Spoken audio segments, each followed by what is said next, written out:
भारत की धरती वीरों की धरती है। इन्हीं वीरों में से एक अमर शहीद भगत सिंह थे। भगत सिंह का नाम आते ही हर भारतीय का सीना गर्व से ऊंचा हो जाता है। भगत सिंह का जन्म 28 सितंबर 1907 को हुआ था। उनका जन्म पंजाब प्रांत के लायलपुर जिले के बंगा गांव में हुआ। उनके पिता का नाम किशन सिंह था।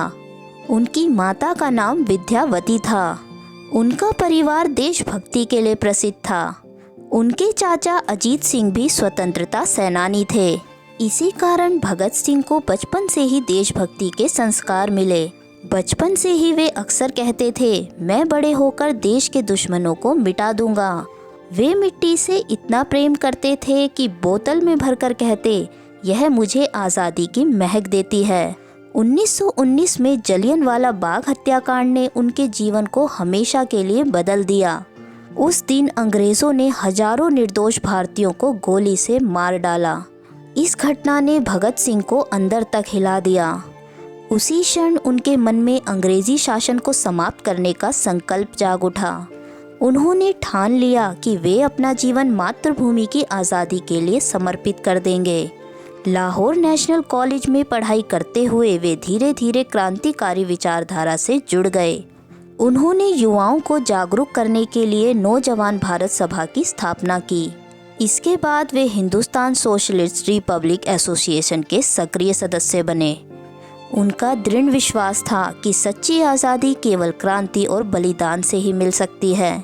उन्होंने अपने लेखों के माध्यम से कई अखबारों में युवाओं को जागरूक और प्रेरित किया। 1928 में साइमन कमीशन के विरोध के दौरान लाला लाजपत राय पर अंग्रेजों ने बेरहमी से लाठी चार्ज करवाया। इस लाठी चार्ज की चोटों के कारण लाला जी की मृत्यु हो गई। यह दुखद समाचार सुनकर भगत सिंह गुस्से और पीड़ा से भर उठे। उन्होंने अपने साथियों के साथ मिलकर सॉन्ड्रस नामक अंग्रेज अधिकारी को गोली से मार गिराया। इस घटना से पूरे भारत में अंग्रेजी शासन के खिलाफ जबरदस्त हलचल मच गई। 1929 में उन्होंने अपने साथी बटुकेश्वर दत्त के साथ दिल्ली की असेंबली में बम फेंका। यह बम किसी को मारने के लिए नहीं बल्कि अंग्रेजी सरकार को चेतावनी देने के लिए था। बम फेंकने के बाद उन्होंने गूंजता हुआ नारा लगाया, इंकलाब जिंदाबाद। वहां से भागने की बजाय उन्होंने स्वयं को अंग्रेज पुलिस के हवाले कर दिया। जेल में रहते हुए भी उन्होंने अपने विचारों और लेखों से क्रांति की ज्वाला फैलाई। उन्होंने कहा था, क्रांति की तलवार विचारों की शान पर तेज होती है। जेल में उन्होंने लंबी भूख हड़ताल भी की जो 64 दिनों तक चली। इस साहसिक कदम से पूरे देश में उनकी लोकप्रियता और भी बढ़ गई। अदालत में भी उन्होंने निर्भीक होकर अपने विचार प्रस्तुत किए।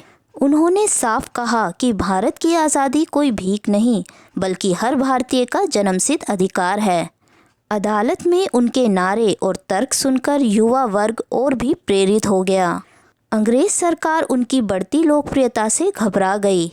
अंततः अदालत ने उन्हें राजगुरु और सुखदेव के साथ फांसी की सजा सुनाई। जब यह समाचार पूरे देश में फैला तो हर तरफ गम और गुस्से की लहर दौड़ गई।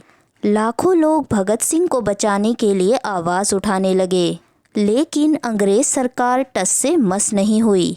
23 मार्च 1931 को भगत सिंह, राजगुरु और सुखदेव को फांसी पर चढ़ा दिया गया। फांसी के समय भी उनके होठों पर इंकलाब जिंदाबाद के नारे गूंज रहे थे।